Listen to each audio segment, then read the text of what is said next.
Hey, Joni here with Realty Executives. I want to talk to you about capital gains. So what are capital gains and what are a couple things that you need to know as a Florida homeowner? So capital gains are anytime that you have an asset, you sell it, and then you're making more money. You're selling it for more than what you bought it for. So you're making money off of it. So a couple things that you need to know. First of all, in Florida, you don't get taxed. You're not going to get state tax on your asset.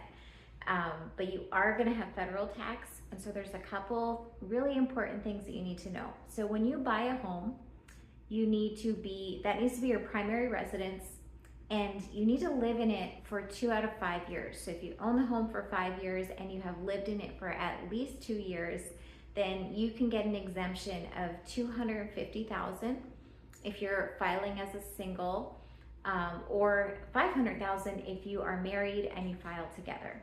So that means that say that you buy a home for $250,000 and then you go to sell it and it's worth $500,000, and say you're a single, you're going to get $250,000 exemption, so you're going to be taxed zero.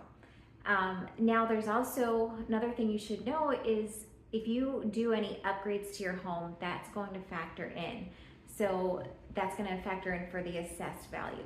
So say that you bought your home for $250,000, and you put $50,000 worth of upgrades into it.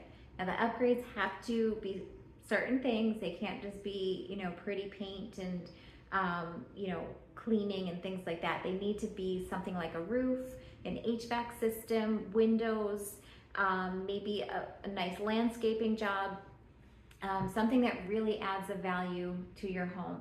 So say again, you bought it at $250,000 and now you put $50,000 into it, save those receipts, it's gonna be important. Now it's gonna basically start at $300,000. So your write-offs will be from $300,000. So say you sell it for $500,000, you're gonna have to have that exemption of $250,000. Again, you'll be in the clear.